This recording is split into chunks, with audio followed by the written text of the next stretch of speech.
locked in with his finger on the pulse in the Middle East for long, long time, decades.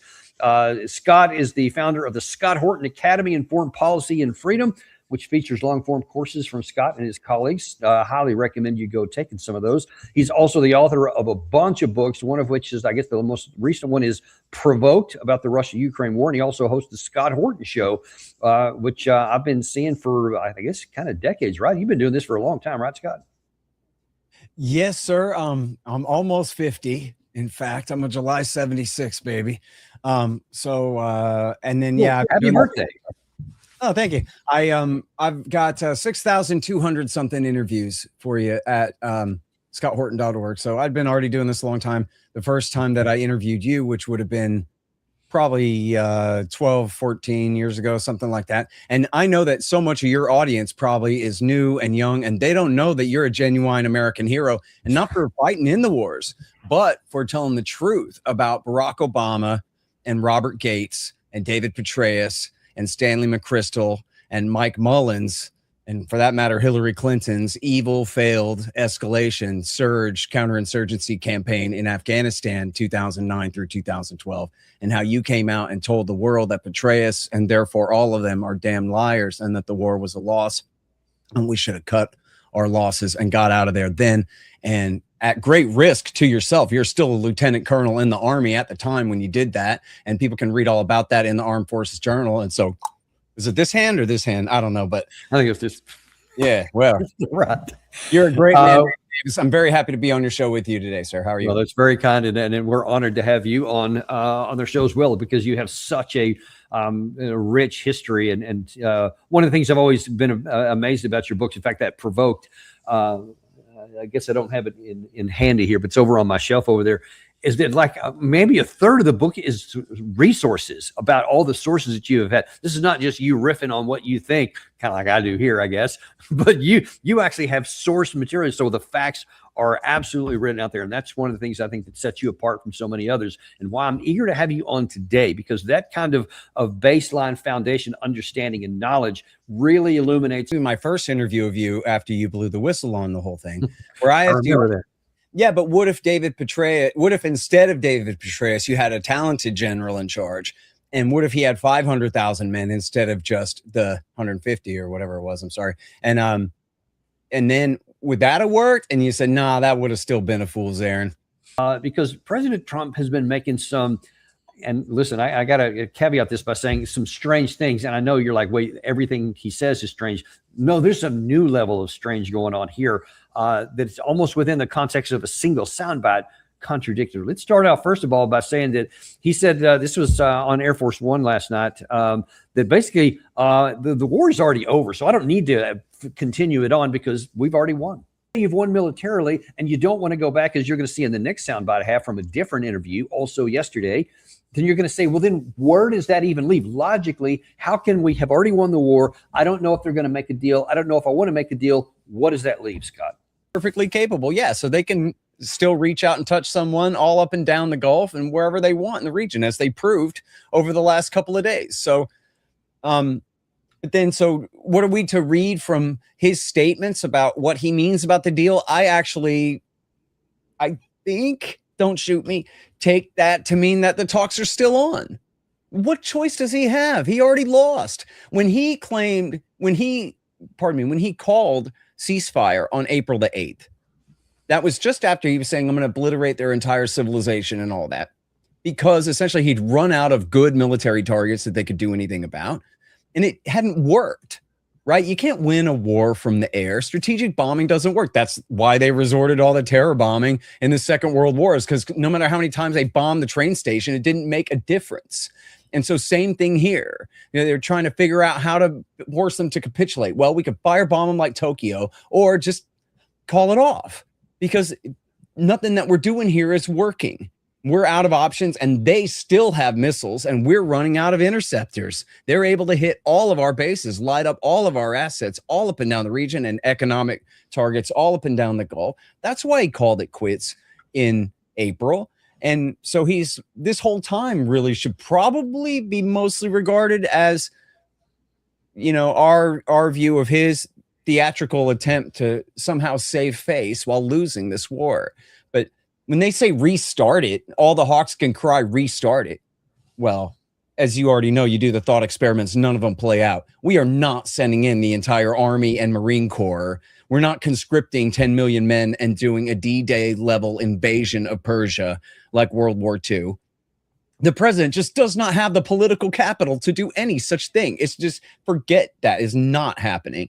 And if we send all of our Air Force and all of our Navy planes to hit as many targets as they can, like with that level of effort, we start losing them, right? They start getting shot out of the sky. They already proved that they can shoot down our F-35s. They can certainly shoot down anything else if we get them anywhere closer than standoff ranges. And you know, Scott, let me just kind of throw in this because I want to, since you just mentioned it, one thing I want to throw out there, because I hadn't really said this out loud, even on my own show here.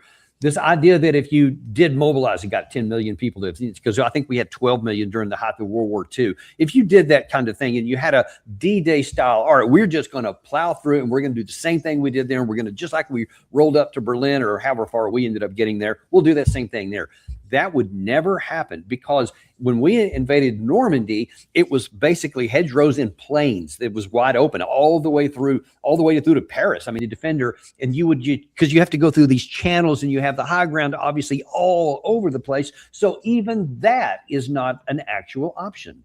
Right. So we have either H-bombs or sit down and negotiate a way to somehow normalize the new regime. But the problem is, of course, it's a huge step down for the American empire and 3 or 4 steps up for Iran's power and influence in the region. And I don't think we know how all it's going to shake out. Maybe UAE will come hide behind America's skirt even more than before. Or maybe they're going to start sending all their guys to Tehran to negotiate and figure out a new order of things in the world, recognizing that Iran and not the United States of America is the unquestioned regional hegemon now, that they control the Strait of Hormuz the same way that many other straits in the world are controlled by sovereigns. It's not going to be treated as international waters anymore. And those are just the facts of life. Donald Trump called his own bluff. And the real tragedy of this whole thing is that we can't just call no confidence in the prime minister and put a new guy in there. We're stuck with the same fool who did this. And by the way, he said, maybe it was foolish. He said that, his own words, foolish, to launch this war. So we're stuck with the same guy who did the foolish thing to be the one who has to figure out a way out of the war, but in a way that's still good for him, and which is virtually impossible. So that's what we're seeing here, of course. And of course, also there's the Israelis in Lebanon who, along with, the Iranians and the Americans fighting over the Strait, are these huge wild cards in the whole process. And we haven't even gotten to what's really going to happen to their nuclear program. How long of a freeze of their enrichment program are they really going to accept, or a freeze before they rebuild their conversion facility and get back to, making nuclear material for their civilian program, et cetera, and all that. All that still remains to be worked out. And all that is extremely difficult unless Donald Trump is, again, willing to just go right back to where Obama was, which is, geez, I guess we have to accept enrichment, because what are we going to do about it? We can't do anything about it.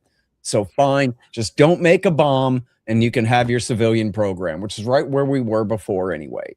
Yeah, that was obviously have been the least costly way for us, and would still have kept the facade that we are the dominant military power in the world and nobody else is even close, as Trump used to say. I want to play this. Gary, this is a little bit out of order here. It's going to be the one called Trump. I think it's called Many Ways. Here, and Gary won't play the whole thing. I'll pull it off here. But I want you to listen. He's going to start answering a question here about the war and where it's going to go. And then he's going to be asked a question, if I'm selecting the right clip here, where he's going to ask, are we going to go back to full-scale war? He's going to actually, for a second, answer honestly. See if you can pick it out. He was asked, are we going to go back to full-scale war? And he said twice, I don't know. And if he doesn't know, who does? Yeah, that's a great question. I mean, the truth is, Danny, that he's really bad at being president. And I don't even mean like on the big decisions, but just on the day-to-day handling of carrying out his own decisions. He's just, in his first, 2 months in power, when he's in March of 17, He said, I hereby order all troops out of Afghanistan and South Korea. And it was Mattis and Tillerson that told the story, that they turned to each other and said, we're not doing that. But then he never followed up. He didn't get the troops out of Afghanistan until he was gone, a full 4 years later, almost to the day, right? When it was left to Biden to do it and botch it, right? Or that was the deal that he made, was to leave in May. So I'm sorry, I said March, but whatever, right around then, early part of 2017, he ordered the withdrawal from Afghanistan and then forgot about it, right? Like, well, I could do this, or I could go golfing or whatever. Like, he's just always, like that. He's so superficial with so many things. And the good part of it, the silver lining in it all, is that he can flip-flop so hard and he can change his mind so starkly. It's enough to make your head spin. But if he's willing to stick with it, he can say the right thing and go with that. And so, I mean, theoretically, he is negotiating on Iran's terms now, right? Like, he even said, we're negotiating, when he called the ceasefire, we're going to negotiate on their plan for coming to terms. And the MOU is virtually all their gain. All they have to do is reopen the strait, sorta, under their new rules, and we got to do every other thing in there.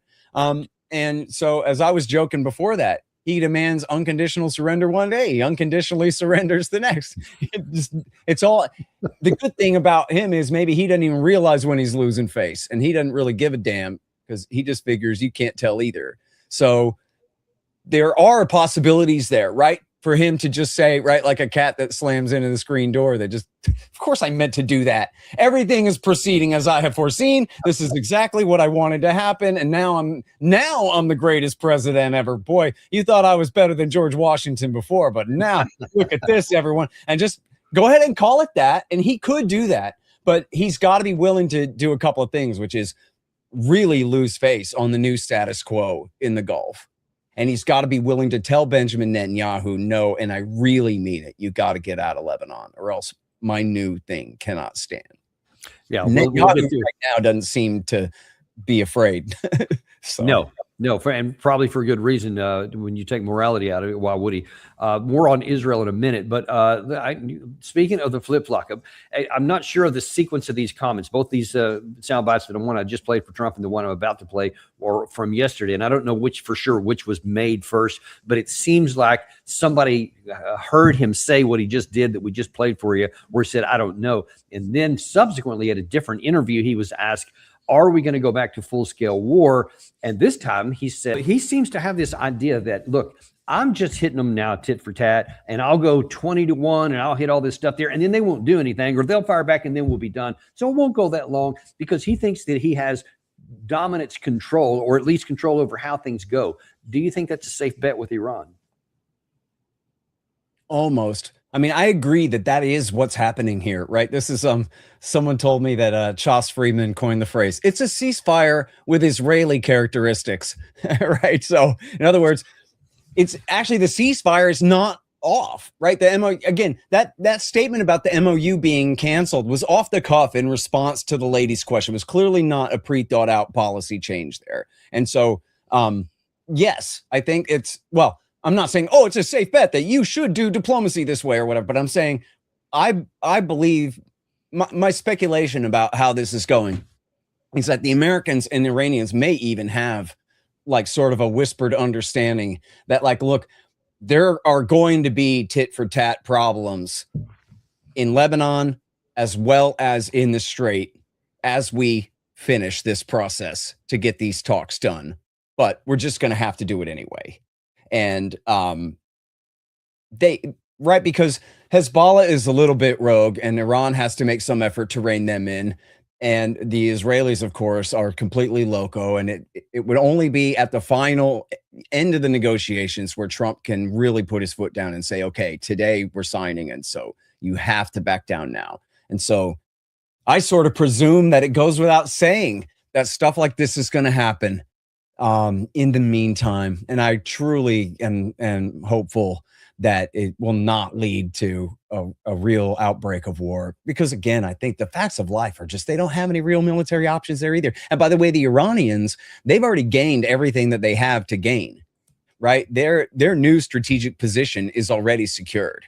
At this point, all they get from further war is further destruction and death on their. Well, I would argue a counterpoint that there is one other thing that they can gain, and I perceive that they may be moving down this path here. At least that's one possibility, and that is they could defeat the United States, not just get us to go away, which is what I'm arguing to this day still that we do. Just walk away and don't even worry about an MOU or deal or anything else. Just leave and declare victory and whatever, and just go home.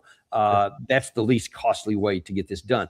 But if President Trump tries to do this one, and now I'm going to get into the section here where I'm going to show you about what the war hawkers are pleading with him to do. If he listens to those guys and goes into to try and solve this militarily, then you could have Iran come out more than what they are now, as having seen to defeat militarily the United States and maybe even be a nuclear weapon state, because that is something they are now openly saying they are considering. So I worry that there may be the hawks in Iran who say, no, there is something else to gain. And so they have incentive not to just do just the small scale tit for tat stuff. What do you say to that? Well, look, no, because they can't sink our Navy, right? We have at least the pretension of this superior military on the YouTubes and Spotify, that if Iran got a nuke, they would actually be screwing themselves, because never even mind the United States and that part of it. But right now, they're by far the dominant actor in the region, especially because of George Bush giving their friends Baghdad and Donald Trump just kicking his own self out of the region. And so they are by far the dominant power in the region. But if they get an atom bomb, then at that point, Saudi and UAE, possibly Qatar, Kuwait, they could race toward a nuke too. And then at that point, Iran completely gives up their strategic advantage. If even little UAE has atom bombs, then they're essentially an equal peer with Iran at that point. Whereas if nobody has atom bombs and it's just a matter of conventional power, Iran is way out ahead. So that made sense to me. That well, the only counter to that I would have is that in that event that you just described there, you would have the identical situation you have now, because then instead of nobody having nukes, everybody would have nukes, but they still have the foul card that they can have control of the strait. And then who's going to be playing nuclear chicken when it's going to be suicide for all? Then I think you have the strategic deterrence that is, right now with the declared nuclear powers that we have this day. So. But the problem is, this is just an argument that you and I are having, but I'm telling you, I know that this is happening inside of Iran, and they're playing these things out. I don't know how it's going to work out. Well, one of their big hurdles, right, is that how in the hell are they going to do it? Because Trump really did not exactly obliterate, but de facto obliterate their nuclear program last year. Right. That's why they haven't even hit it this year. They haven't even needed to, because Natanz and Fordo were essentially buried alive. Or buried down there. If the centrifuges are intact down there, they're still inaccessible, and certainly not without us being able to get at people if they try to reopen them. And Isfahan, the crucial conversion facility, was destroyed at Isfahan. That's how you take uranium metal, turn it into gas, which you enrich, and then turn it back to metal again. Without the conversion facility, they're just completely stranded on an island there. That's why they were willing to concede so much on February 27th before the war, Danny, is because his men were telling the Ayatollah, hey, man, we might as well give them a 5-year moratorium on enrichment, because we're not going to be able to enrich within 5 years anyway. Right. Like Trump had knocked them that far down the ladder. So to get from where they are now to a new enrichment program, a new conversion facility, and an atom bomb core without getting bombed out of business in the process, I think is a very tall order. I don't think that they can do it. Now, I will tell you, there is a theoretical alternative. That's if everything that you have just said is true, and if that's all that's true. But last year, we had Ted Postal on the show, and he showed us some plans that he had drawn up and stuff. He said, this is what they could be doing here, because they have the capacity to, while everybody's looking at these 3 sites that are buried under the rubble, et cetera, over here where no one's looking, because now then there's no inspectors to tell anything. He said they have the capacity to rebuild these centrifuges in another place. He said it could be a small place, and that's where he showed a diagram. He goes, this would be a very small footprint for it, and you have to be looking for it to even know that it might be there. Meaning they could have all this time actually had another facility. This is pure speculation, I'll say, but the technical knowledge does exist for them to replicate this elsewhere, and we just don't know. And that's part of what we'll find out later, I guess. And look, I mean, we always argued for 20 years that their position is that, look, we have a civilian program, but we have mastered the fuel cycle, wink, wink. And so don't attack us and we won't make a nuke. But if we do attack them, then they might, right? So, well, now we've attacked them. And so now we've made it much more likely that hardliners in power will cease the decision making and say that, no, now we have no choice but to race to an atom bomb. So you're not wrong. And when you say all this time, or I forgot your exact words, but something like that, you mean since last June, since the War of 25, because Yes. we had, or very close to right around there, we had a continuous inspection regime that could Yes. continue to verify the non-diversion of declared nuclear material. But the eyes of the inspectors have been closed, and they can no longer claim that they have an unbroken chain of custody of Iran's nuclear material. Now, by the way, there's a great Time magazine, I'm 99% certain it was Time. It might have been Newsweek, but I'm almost certain it was Time story about the decision-making process behind launching the war. And they said that after the war of June 25, Netanyahu said to Trump, oh no, now they're going to make a nuke, dude. Now that we bombed them. So now you got to go forward and you got to do the regime change. And then when he convinced Trump to go ahead and go forward in March, that then when they didn't get they did get the Ayatollah, but they did not achieve the regime change that they were hoping would spontaneously result from the getting of the Ayatollah. Then Netanyahu told them, oh no, now they're going to make a nuke. Because now that you did what I said here and you killed the Ayatollah and you basically put their back against the wall, they've got no choice now. And the thing is, he might have actually been telling the truth by then. Right? Same guy who's been lying about this for 35 years, you know? Yeah. Yeah, that's exactly right. And so we just don't know. Well, that's what the Israelis have done and probably are still doing behind the scenes. Let me show you what the war hawkers on the American side are still doing to this day. Let's start with Brother Jack Keane, because he is going to be sitting here going to do a little rewrite. But let's get to this diabolical and tyrannical regime. Which regime qualifies as diabolic and tyrannical? Who started two separate wars within the span of 8 months? Was it Iran or was it one other country? What do you think? Listen, it's the American empire and it's mini-me over there, the Israeli regime, especially this Likud regime. I guess you could argue who's in charge, really, the flea wagging the dog, as my friend Adam Heyman says. There's a lot of that, for sure. Yeah, no, and look, the Iranian regime is a very flawed republic, right? But look who's talking.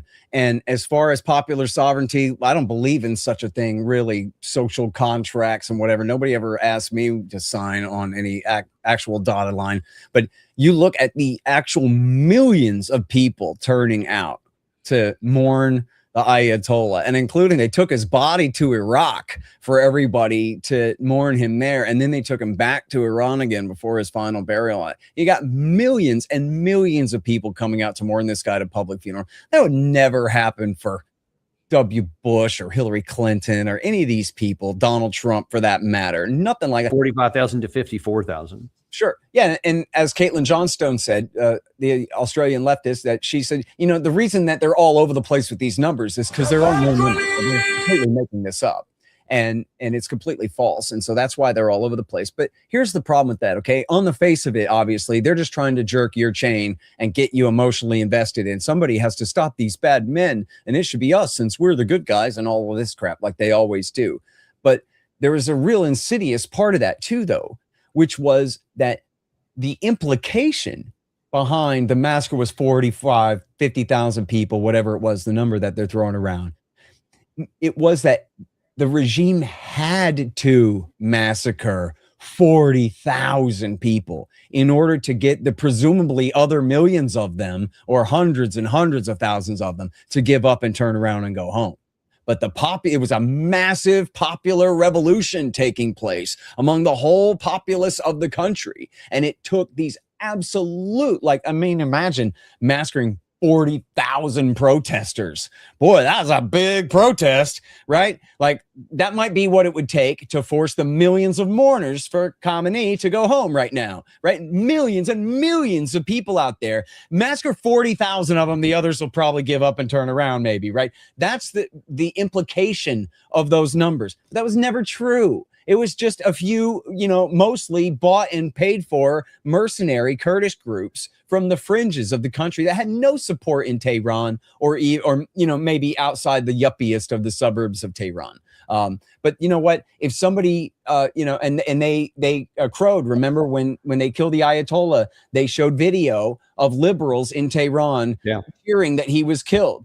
But you know what? If someone murdered our current president, plenty of liberals in certain big cities would be cheering out their apartment windows about how great it is. That doesn't mean that would represent the will of the people of the country, or that they would have anything like the support of the people of the country for a popular revolution to overthrow the entire government and replace it with themselves. Give us a break. They were lying. It's completely stupid. What they were trying to get away with was something much more akin to the 1953 coup than the 1979 revolution, and which, by the way, it was Jimmy Carter's deliberate decision on the advice of the National Security Council and the CIA to send the Ayatollah Khomeini, the original one, home from Paris, France, to inherit the revolution in 1979. Because the State Department and the CIA said, Danny, oh, Khomeini, we know this guy. He helped us overthrow Mossadegh back in 1953. He was part of a group of religious clerics that helped agitate against Mossadegh. We can work with him. And so this whole thing is them biting their own tail for my whole lifetime now. Man, that's I've sometimes backed it up to the 53 coup, where a lot of this stuff started, but I've actually forgotten about that part about what we did with Khomeini himself.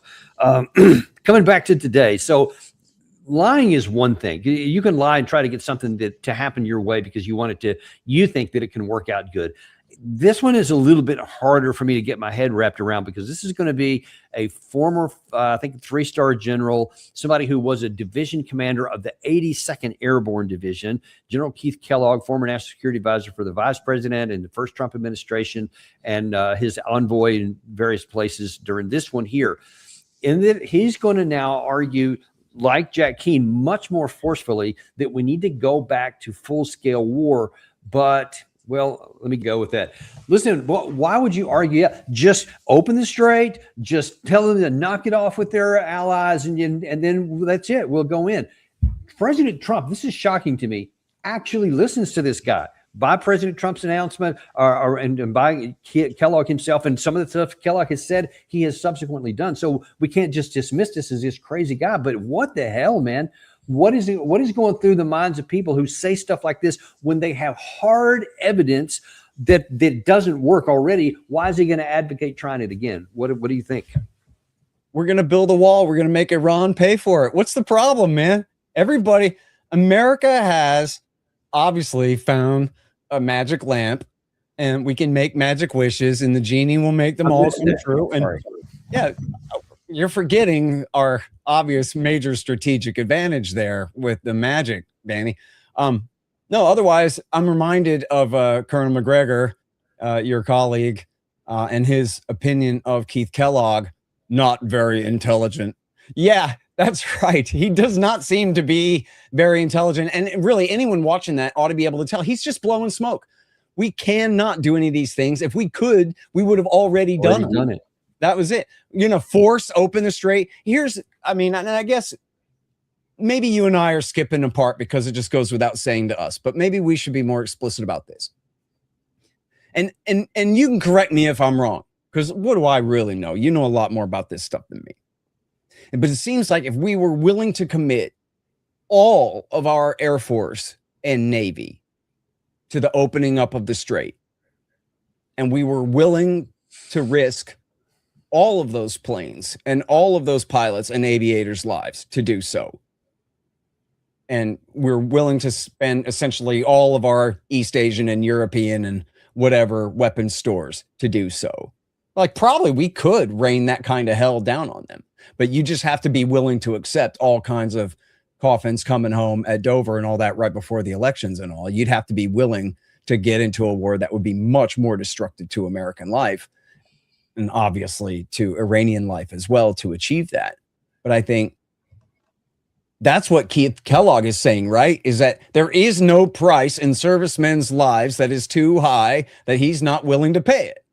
And so whatever it takes, Danny, we have to achieve those goals. And Donald Trump's problem, I guess, is he's such a pansy that he was only willing to go so far, but he flinched after only 13 guys died when he should be willing to go up to at least 13,000, maybe 130,000 to do what it takes to achieve his goals. And by the way, and because I got diverted on my rant about ancient history there and all of that, as Jimmy Carter would say, that I did not get to criticize Jack Keane. Jack Keane is the father of David Petraeus. Jack Keane is the one who said we have to escalate the Iraq war in 2007 for what end? To what end? So that David Petraeus can build the Supreme Islamic Council's Badr Brigade into the Iraqi army so that we can solidify Iran's victory in the second Iraq war. That's who Jack Keane is. Him and fatneck Fred Kagan and David Petraeus and Dick Cheney, they are the men most responsible for when Donald Rumsfeld wanted to quit in 06. They said, no, let's double down. The Ayatollah Khamenei and Sistani have not finished winning yet. So General Jack Keane ain't nothing but Sistani's little errand boy. That's who the Supreme Islamic Council and the Badr Brigades are. They are the strongest armed power of Iran's best friends in the country and have been and have ruled ever since. It's been nothing but Dawa Party and Supreme Islamic Council guys ruling that government ever since those days. And that is all on Jack Keane. And now, he's upset about Iranian power in the region. You notice he goes, now the Iranians, they think that they can just control the Strait. They've always wanted to, ever since they took over in 1979. And now, ever since March 2nd, they've taken it over. Right. Since March 2nd, huh? Yeah, what happened on that date? Funny if he mentions that date. What do you think? I mean, man, George Carlin would say the solution here is simple. Crucifixions. We just get a few of these guys. We make an example out of them. The wars all come to an end. Yeah, don't think that's quite how it worked out. Listen, last thing I was going to show you Mike Pompeo, but that would just it would be egregious to go down that path. But I will show you one final one here, and this is it's going to be Naftali Bennett, who is probably going to be the next prime minister of Israel and a former prime minister. We showed him as far back as 2024 during the Biden administration, just pleading and begging for us to go into Iran to destroy the head of the octopus because all these tentacles and everything depends upon them. And he was pleading with Trump and encouraging him to go and do it, of course, which he eventually did. Now then he's being asked here a pretty hard question of, is this going to work now? Watch now, especially in comparison, his body language is a lot less self-confidence here. And instead of talking about going after let's keep going after the head of octopus, now we're talking about we need to have patience. What does that even mean? We have to see it through and we have to be patient. You've already tried to do a lot of that stuff and allegedly did succeed in Operation Midnight Hammer last year. So what is he even talking about? But he was just grabbing for stuff there and you can see he's kind of uncomfortable. What do you make of that? Yeah, well, yeah, his use of the colloquial you, meaning himself, like people sometimes speak in the second person, or meaning the IDF, or meaning you Americans have to go and do this for me. And by the way, let it never go without saying, and I'm serious about this, man, if there's a flaw in my logic, you tell me. But this is absolutely crucial, okay? Naftali Bennett caused September 11th. Because in 1996, Naftali Bennett called in an artillery strike on a UN shelter and killed 106 women and children. And when bin Laden complained about that in his declaration of war in 1996, that was what inspired Mohammed Atta to join al-Qaeda. Him and his buddy Ramzi bin al-Shibh, who's in Guantanamo to this day. Mohammed Atta, who was then the lead hijacker in the September 11th plot. That was his inspiration to join al-Qaeda. So you have Egyptian engineering students studying in Hamburg, Germany, volunteer for a Saudi sheikh hiding out in Afghanistan to kill Americans as revenge for what Naphtali. So then where does that tell you about where Israel is now? Because, I mean, they were the biggest cheerleaders. Yeah, let's keep going more. But we tried it. We did it their way. Now then, as we've been talking about this whole episode here, there is no military solution. And now the best we can do is just escape and try to not make it worse. And Trump himself seems really reluctant, which is a surprise, to listen to all these warmongers about say, yeah, let's keep going. Where do we go from here? Well, man, that's a good question. And I'm actually really worried about it. And my whole rant there about Bennett actually reminds me, as I know you're well aware, our problem with jihadi terrorism in this century and in the 1990s has all been bin Ladenites. Those are Salafi, Wahhabi, far radical edge Sunni jihadis. And they followed bin Laden, who had no real religious rank. He just had street credibility because he was wounded in battle and was a rich boy who slept on the floor of the cave with his guys and stuff. So, they gave him respect and they did what he said because he had a good idea and he had some money. They're like, let's all work together to target the Americans first and whatever. He had a goal and that worked. But we have not had and to be more specific, what we have had is General Jack Keane and his friends helping Iran every step of the way for the last 25 years, helping them win the Iraq War, driving Assad into their arms for 15 years before they finally overthrew him, helping create the circumstances for their friends, the Houthis, to seize power in Yemen. So they've had no reason to go full jihad against us this whole time. George W. Bush and Barack Obama and the rest of them have been doing the Ayatollah's dirty work this whole time, trying to spite them, but failing miserably in doing so. But now we actually risk, I believe, and I don't know what all the chances, I'm not a scholar on this particular issue, but I know that it is a real risk of a real Shiite holy war being waged against the West. That the Ayatollah Sistani, who has stood up to the United States before numerous times and is now by far the highest ranking religious cleric in the world, he could announce that the only good Westerner is a dead Westerner, and it's the religious duty of all good Shiites to see to it that it becomes that way. And there'd be no stopping him, right? Like a Salman Rushdie level death mark on the West in general. If he wanted to do that, or on America more specifically, he could do that. And we have not had to face that. And now I actually know an American Shiite whose family fought in the Shiite uprising, an Iraqi, whose family fought in the Shiite uprising of 1991. And I met him and I asked him, well, what would you do if Sistani declared holy war because of what's going on here? And he said, well, I would go home to Iraq and I would fight it there. But he would be absolutely duty bound to fight. Wow. And so this is playing with nuclear fire, man. Look at what's happened there was even a headline. I'm sorry. It was the Gray Zone. It was Blumenthal's site had a thing. What's with the obsession? All these calls for revenge at Khamenei's funeral in Tehran, where, again, as we already talked about, millions of people turned out. And as you point out before we went on the show, millions turned out when they brought his body to Najaf in southern Iraq as well.